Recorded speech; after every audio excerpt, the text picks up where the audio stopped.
బహుపదుల భాగాహారము మొదటి భాగం. Hi friends, ఈ వీడియోలో మనం బహుపదులపై భాగాహార ప్రక్రియను ఏ విధంగా చేయాలో నేర్చుకుందాం.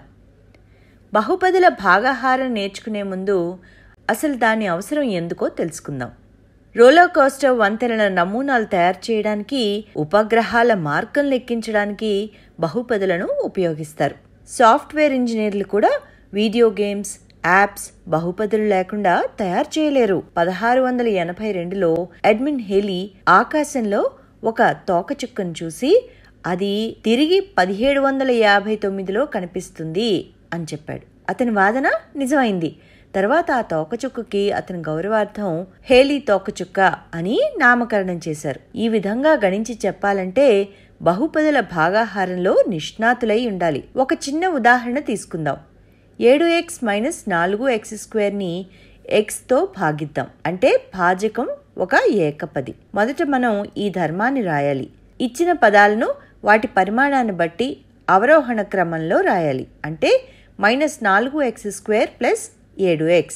ఇప్పుడు -4x² + 7x ని xతో భాగించాలి. లవములో xని ఉమ్మడి కారణాంకంగా విడగొట్టాలి. అది x × -4x + 7 అవుతుంది. హారంలో x ఉంది. లవహారాల్లో x కొట్టివేయబడుతుంది. కాబట్టి -4x + 7 జవాబు అవుతుంది. మరో కష్టమైన సమస్య తీసుకుందాం. ఇందులో భాజకం ఒక ద్విపది. 3x + 2x² - 1ని 1 + xతో భాగించాలి. మొదటగా మనం వాటిని ఒక క్రమ పద్ధతిలో రాసుకోవాలి. తర్వాత వాటి పరిమాణాలను బట్టి అవరోహణ క్రమంలో రాయాలి. అంటే 2x² + 3x - 1 మరియు x + 1. బ్రాకెట్లుంచి విభాజ్యాన్ని బ్రాకెట్లలో రాసి ఎడంవైపు బ్రాకెట్లో భాజకాన్ని రాయాలి. ఇప్పుడు విభాజ్యం యొక్క మొదటి పదం 2x² ని భాజకం యొక్క మొదటి పదం xతో భాగించాలి. అంటే 2x² / x. x² / x x. కాబట్టి 2x² / x 2x అవుతుంది. ఇది భాగఫలం యొక్క మొదటి పదం అవుతుంది.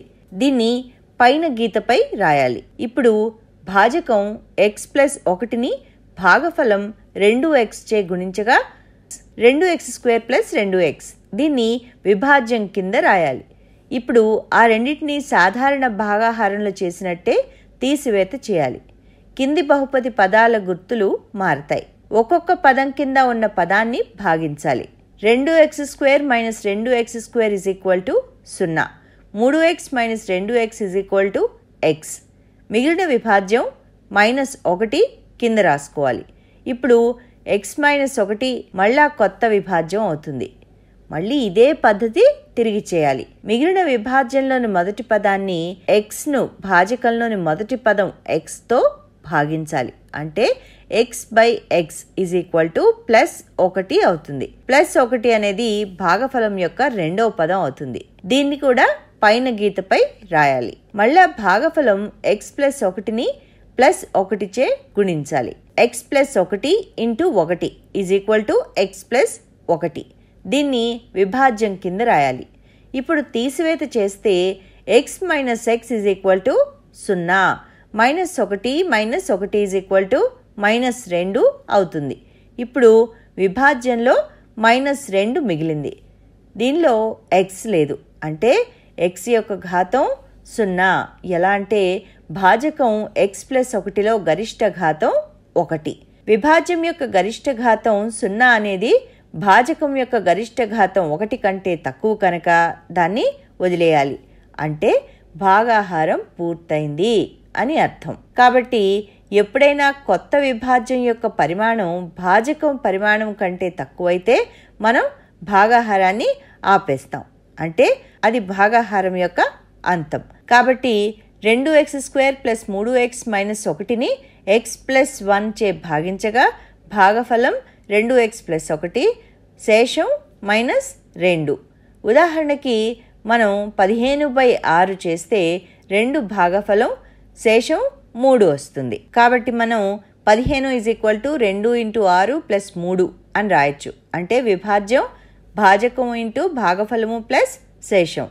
ఇక్కడ 6 భాజకము, 2 భాగఫలము, 3 శేషం అవుతుంది. కాబట్టి 15 = 6 × 2 + 3. ఇదే విధంగా 2x² + 3x - 1ని x + 1 చే భాగించగా మనం ఈ విధంగా రాయొచ్చు. 2x² + 3x - 1 భాజకం x + 1 మరియు భాగఫలము 2x + 1ల లబ్ధం -2 శేషం.